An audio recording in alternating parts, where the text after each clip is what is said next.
Esta aula teve como inspiração o texto de mesmo título publicado em nosso blog.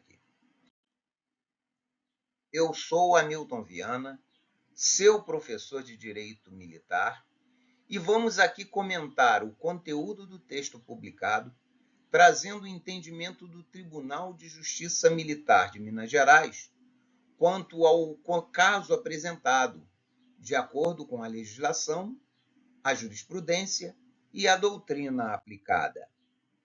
Este estudo tem como objetivo oferecer elementos suficientes para a compreensão detalhada sobre a legitimidade dos atos administrativos disciplinares no âmbito militar, focando em um caso específico de expulsão de um militar por transgressão grave.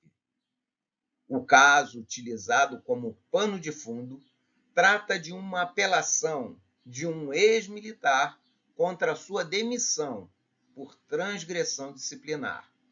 A defesa argumenta que a exclusão ocorreu após um PAD, processo administrativo disciplinar, que concluiu não haver infração penal, após investigação sobre a conduta do apelante na elaboração de boletins de ocorrência de acidentes de trânsito anteriores, e que a comissão responsável concluiu que não houve ato ilícito ou infração que maculasse a honra e o decoro da classe. A defesa argumentou que a exclusão foi desproporcional e injusta, contrariando a recomendação da comissão e ignorando absolvições na esfera penal. A administração pública militar baseia-se em normas e princípios que garantem a disciplina e ética. Transgressões graves podem levar à expulsão, como no caso recente da Polícia Militar de Minas Gerais. A análise do caso reflete sobre a legitimidade dos atos administrativos e o papel do judiciário.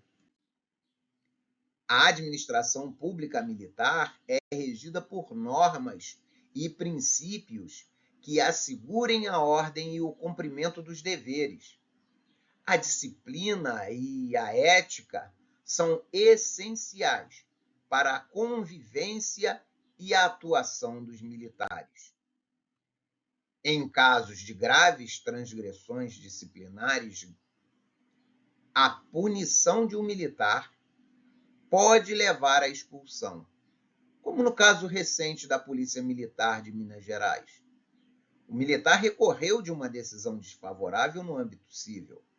A conduta transgressora grave resultou em sua expulsão após rigorosa apuração e devido processo administrativo. Isso nos leva a refletir sobre a legitimidade dos atos administrativos e o poder judiciário. A presunção de legitimidade dos atos administrativos confere validade inicial a esses atos. O controle judicial deve focar na regularidade e legalidade, não no mérito administrativo, exceto em casos de ilegalidade ou abuso de poder. Os atos administrativos disciplinares são presumidos legais e regulares, até prova em contrário. O controle judicial é restrito à regularidade e legalidade, sem analisar o mérito administrativo. A presunção de legitimidade dos atos administrativos coloca a administração pública em posição privilegiada. O judiciário verifica se o processo disciplinar respeitou o devido processo legal e se não houve ilegalidade ou desproporcionalidade.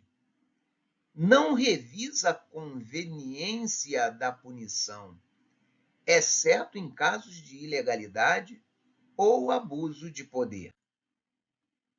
A conduta militar deve seguir altos padrões de ética e respeito à hierarquia.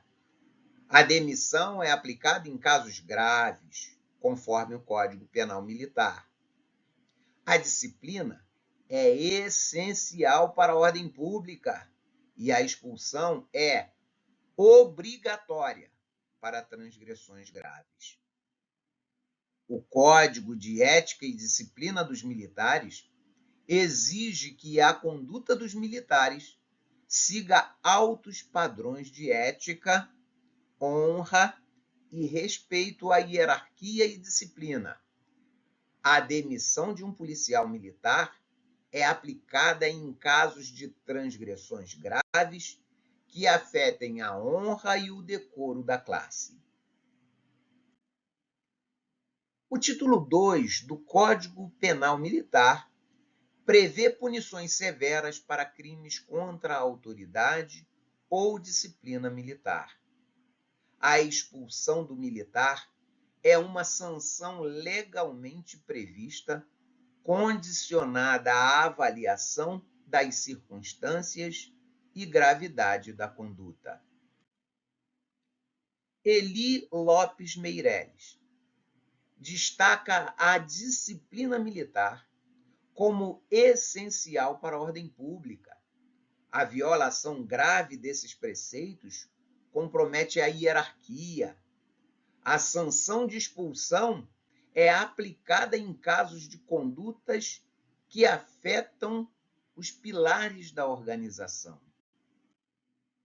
A expulsão é obrigatória para transgressões graves, conforme o Código de Ética Militar do Estado de Minas Gerais.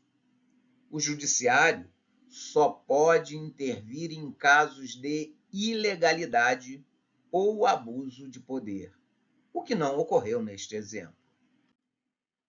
A independência entre as esferas criminal e administrativa é crucial. A esfera administrativa pode aplicar punições mesmo sem condenação criminal, desde que os fatos estejam comprovados. Celso Antônio Bandeira de Melo destaca a autonomia das esferas e a validade das sanções administrativas.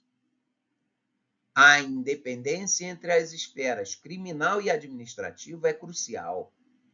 A esfera administrativa pode aplicar punições mesmo sem condenação militar, sendo vinculada apenas às conclusões de fato, como a comprovação de transgressão e a autoria do ato. A decisão criminal não negou a autoria ou a existência do fato, permitindo a aplicação válida da sanção administrativa. As esferas administrativa e judicial são independentes e a decisão administrativa pode ser adotada mesmo com absolvição criminal, desde que os fatos estejam comprovados. No processo administrativo, os princípios do contraditório, da ampla defesa e do devido processo legal foram observados. O militar teve a chance de se defender e contestar as acusações. A sanção aplicada estava fundamentada, sem motivos para anulação, seguindo os ensinamentos de José dos Santos Carvalho Filho. No processo administrativo, os princípios do contraditório, ampla defesa e devido processo legal foram observados.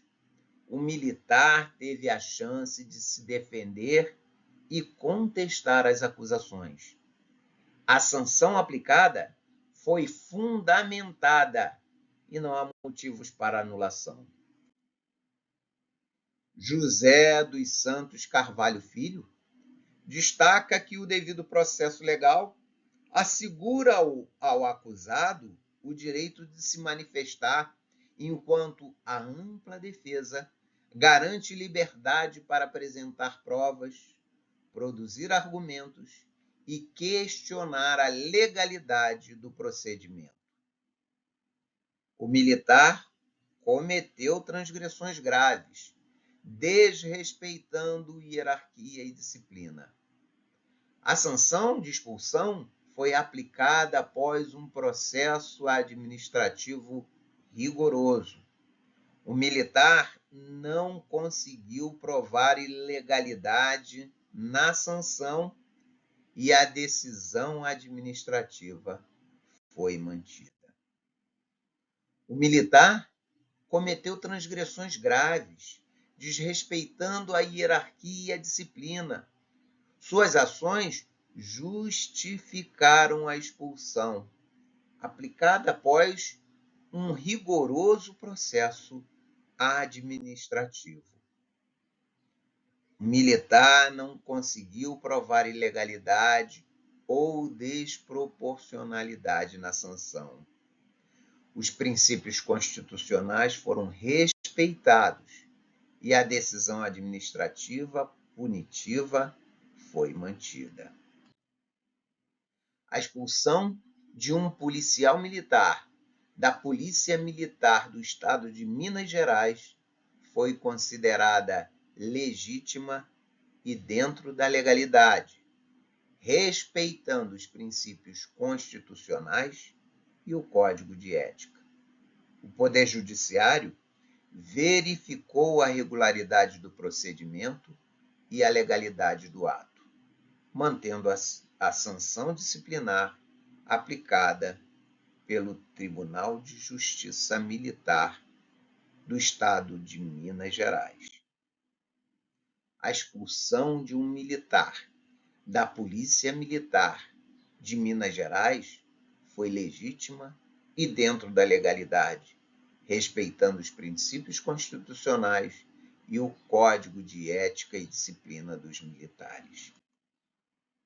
O Poder Judiciário deve verificar a regularidade dos procedimentos e a legalidade do ato sem adentrar no mérito administrativo. No caso concreto, o militar infringiu normas éticas e disciplinares de forma grave, justificando a sanção imposta. O Tribunal de Justiça Militar de Minas Gerais decidiu manter a sanção disciplinar aplicada ao apelante, considerando que o ato administrativo disciplinar foi regular e respeitou os princípios do contraditório, ampla defesa e devido processo legal. As fontes jurídicas militares incluem o Código Penal Militar, o Código de Ética e Disciplina dos Militares de Minas Gerais e a Constituição Federal de 1988. O Código de Ética e Disciplina dos Militares do Estado de Minas Gerais é regido pela Lei nº 14.310, de 19 de junho de 2002. Esta aula aborda duas referências legais importantes: o Código Penal Militar, de 1969, e a Constituição Federal, de 1988, destacando artigos específicos. Nesta apresentação, abordamos o entendimento das súmulas do Superior Tribunal de Justiça, incluindo as súmulas números 7, 650 e 665, e ainda a súmula 18 do Supremo Tribunal Federal. Apoiamo-nos aqui em algumas referências doutrinárias importantes em direito administrativo, incluindo aí obras de Maria Silvia Zanella de Pietro, Eli Lopes Meireles, Celso Antônio Bandeira de Melo e José dos Santos Carvalho Filho. Nos vemos em breve.